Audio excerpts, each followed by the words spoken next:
నమస్తే, welcome to burning topic.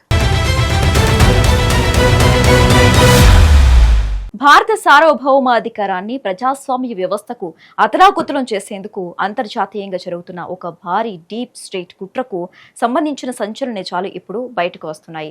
పైకి వేరువేరుగా కనిపిస్తున్న రెండు కీలక పరిణామాలు అంతర్లీనంగా ఒకే కేంద్రం వైపు వేలెత్తి చూపిస్తున్నాయి.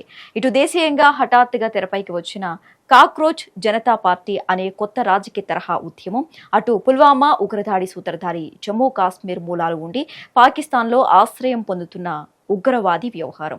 బాహ్యంగా ఈ రెండింటికి ఎలాంటి సంబంధం లేనట్టు కనిపించినా వీటి వెనుక ఉన్న అంతర్జాతీయ శక్తులు డీప్ స్టేట్ నెట్వర్క్ ఇప్పుడు బట్టబయలైంది. గతంలో శ్రీలంక, బంగ్లాదేశ్, నేపాల్ దేశాలలో ఒక్కసారిగా ఉవ్వెత్తున ఎగిసిపడిన ప్రజా ఉద్యమాలు అక్కడి పాలకులను రోడ్ల మీదకు ఈడ్చి దేశాలు దాటించేలా చేసిన వ్యూహాలు ఇప్పుడు భారతదేశంలోనూ అమలు చేయడానికి సిద్ధమైందా? ఒకప్పుడు ఆమ్ ఆద్మీ పార్టీ ఉద్యమంలో కేజ్రీవాల్కు కుడిభుజంగా ఉండి ప్రస్తుతం అమెరికాలో జర్నలిజం, పబ్లిక్ రిలేషన్స్ రంగంలో ఉన్న అభిజిత్ దీప్కే పాత్ర ఏంటి? మే 15 నాటి సుప్రీంకోర్టు పరిణామాల వెనుక ఉన్న అసలు లింకులు ఏంటి?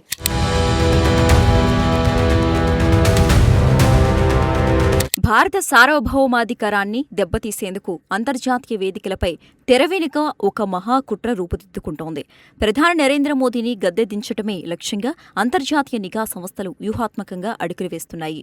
పైకి కనిపించే రాజకీయ పరిణామాలు వేరుగా ఉన్నా అంతర్లీనంగా సాగుతున్న ఈ శత్రు దేశాల కదలికలు ఇప్పుడు కలకలం రేపుతున్నాయి. ప్రపంచవ్యాప్తంగా ప్రజాస్వామ్య ప్రభుత్వాలను కూల్చివేసే డీప్ స్టేట్ నెట్వర్క్ ఇప్పుడు భారత్పై కన్నేసింది. ఈ శక్తులు ఎంచుకున్న మార్గాలు, వారు నడుపుతున్న శైలి చూస్తుంటే ఒక భారీ నెట్వర్క్ స్పష్టంగా కనిపిస్తోంది. కాక్రోచ్ జనతా పార్టీ కార్యకలాపాలు, పుల్వామా ఉగ్రదాడి సూత్రధారి లింకులు దీనికి అద్దం పడుతున్నాయి. విడివిడిగా చూస్తే ఈ రెండు అంశాల మధ్య ఎలాంటి సంబంధం లేనట్టే భ్రమ కలిగిస్తాయి. కానీ లోతుగా పరిశీలిస్తే ఈ మొత్తం వ్యవస్థల వెనుక ఒకే ఒక అదృశ్య హస్తం ఉందనే విషయం అర్థమవుతోంది. జమ్మూ కాశ్మీర్ ప్రాంతానికి చెందిన ఉగ్రవాది హంజా బుర్వాన్ పాకిస్తాన్ కేంద్రంగా సాగించిన ఆపరేషన్ వెనుక అసలు శక్తులు ఉన్నాయి. ఈ వ్యూహాత్మక నెట్వర్క్ యొక్క అసలు బండారాన్ని బట్టబయలు చేసేందుకు ఆధారాలు లభ్యమవుతున్నాయి. దూరంగా జరుగుతున్న పరిణామాలను నిశితంగా గమనిస్తే మన పొరుగు దేశాల్లో ఏం జరుగుతుందో స్పష్టంగా అర్థమవుతోంది.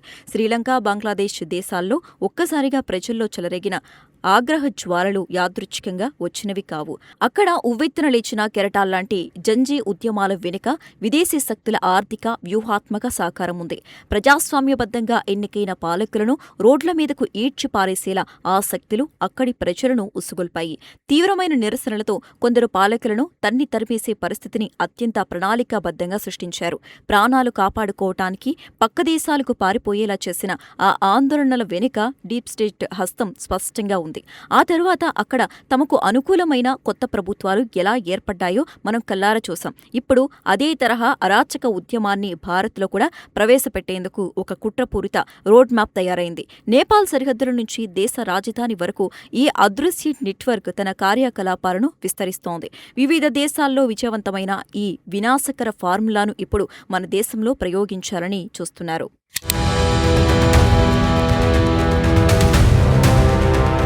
రాజకీయ తెరపై జరుగుతున్న ఈ విభిన్నమైన పరిణామాలన్నింటినీ ఒకదానితో ఒకటి కనెక్ట్ చేసి చూడాల్సిన సమయం వచ్చింది. విడివిడిగా చూసినప్పుడు ఏ వ్యవస్థకు, ఏ అధికార శక్తులతోనూ సంబంధం లేనట్టే మనకు కనిపిస్తోంది. కానీ ఈ డాట్స్ ని కనెక్ట్ చేసుకుంటూ వెళ్తే ఒక భయంకరమైన అంతర్జాతీయ కుట్రకోణం ఆవిష్కృతమవుతోంది. ఆసియాఖండంలో భారత్ ఎదుగుదలను అడ్డుకోవటమే పరమావధిగా ఈ గూఢాచార్య శక్తులు పనిచేస్తున్నాయి. విదేశీ నిఘా సంస్థ అయిన సిఐఏ పన్నిన పద్మ వ్యూహం ఇప్పుడు మెల్లమెల్లగా బహిర్గతమవుతోంది.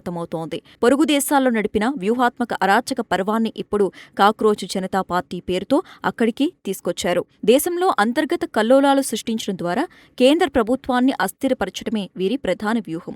ఈ కుట్రల వెనుక ఉన్న డీప్ స్టేట్ ఆపరేటర్లు దేశంలోని అన్ని అసంతృప్త శక్తులను తమకు అనుకూలంగా వాడుకుంటున్నారు. ప్రజల్లో అభద్రతా భావాన్ని పెంచి తద్వారా శాంతి భద్రతల సమస్యలను సృష్టించేందుకు నిధులు నేలలా పారుతున్నాయి. ఈ అంతర్జాతీయ మాయాజాలాన్ని ఛేదించకపోతే దేశ భద్రతకు ముప్పు వాటిల్లే ప్రమాదం పొంచి ఉంది.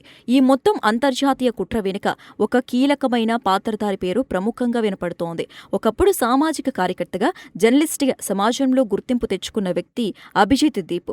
వ్యవస్థలోని లోపాలను ప్రశ్నిస్తూ ప్రజాదరణ పొందిన అతడు ఆ తరువాత రాజకీయాల వైపు అడుగులు వేశాడు. అవినీతికి వ్యతిరేకంగా సాగిన ఆప్ ఉద్యమంలో అతడు అత్యంత క్రియాశీలకమైన పాత్ర పోషించాడు. ఆ సమయంలో కేజ్రీవాల్కు కుడిభుజంగా ఉంటూ పార్టీ వ్యూహాల రచనలో కీలక భాగస్వామిగా వ్యవహరించాడు. అయితే కాలక్రమేణా అతడి ఆలోచనలో, కార్యకలాపాల్లో ఊహించని మార్పులు చోటు చేసుకున్నాయి. ప్రస్తుతం యుఎస్ కేంద్రంగా జర్నలిజం, పబ్లిక్ రిలేషన్స్ రంగాల్లో అతడు స్థిరపడ్డాడు. విదేశీ గడ్డపై ఉంటూనే భారతదేశ అంతర్గత రాజకీయాలను శాసించేలా అతడి పిఆర్ నెట్వర్క్ పనిచేస్తోంది. అంతర్జాతీయ సంస్థలతో సత్సంబంధాలు కలిగి ఉంటూ దేశ వ్యతిరేక శక్తులకు అతడు వారధిగా మారాడనే ఆరోపణలు ఉన్నాయి. మే 15వ తేదీన సుప్రీంకోర్టు ప్రధాన న్యాయమూర్తి ముందుకొచ్చిన కొన్ని అంశాలు ఇందుకు బలం చేకూరుస్తున్నాయి. ఈ కీలకమైన లీకులు అతడి పాత్రను, విదేశీ నిఘా సంస్థల వ్యూహాలను బట్టబయలు చేస్తున్నాయి.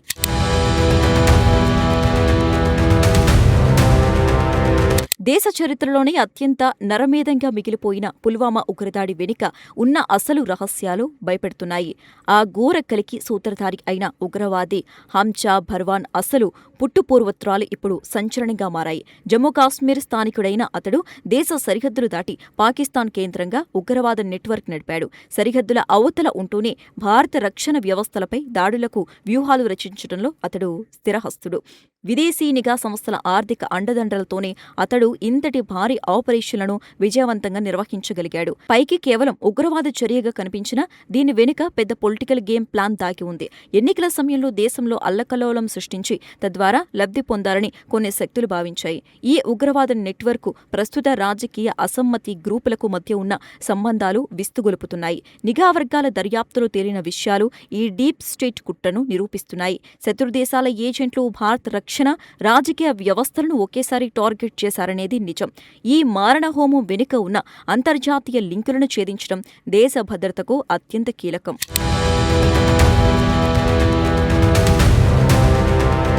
మే 15వ తేదీన సుప్రీంకోర్టు ప్రధాన న్యాయమూర్తి నేతృత్వంలోని ధర్మాసనం ముందు సంచలన విషయాలు వచ్చాయి.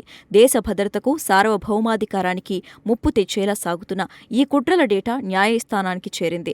విదేశీ నిధుల ప్రవాహం, దేశంలో సాగుతున్న అరాచక ప్లాన్లకు సంబంధించిన పక్కా ఆధారాలు లీక్ అయ్యాయి.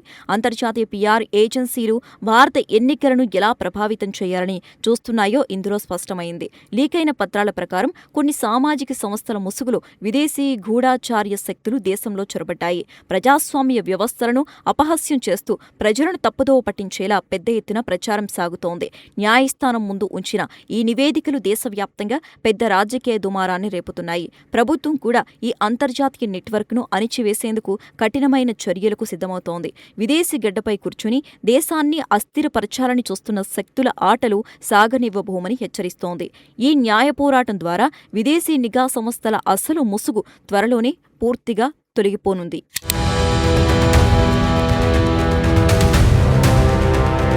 శ్రీలంకలో పాలనను కూల్చేశారు. బంగ్లాదేశ్లో ప్రధానిని దేశం దాటించారనేది కేవలం ట్రయల్ మాత్రమే. అసలు సినిమాను భారతదేశంలో రక్తి కట్టించేందుకు గ్లోబల్ డీప్ స్టేట్ శక్తులు సర్వసన్నద్ధమయ్యాయి.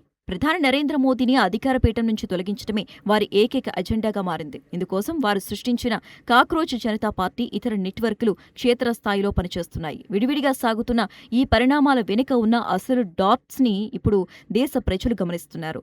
ఒకప్పటి జర్నలిస్టులు, ఉగ్రవాద శక్తులు ఒకే తాటిపైకి రావటం ఈ కుట్ర తీవ్రతను తెలియజేస్తోంది. అంతర్జాతీయ వ్యూహాలను సమర్థవంతంగా తిప్పుకొట్టేందుకు భారత నిఘా వర్గాలు కూడా రంగంలోకి దిగాయి.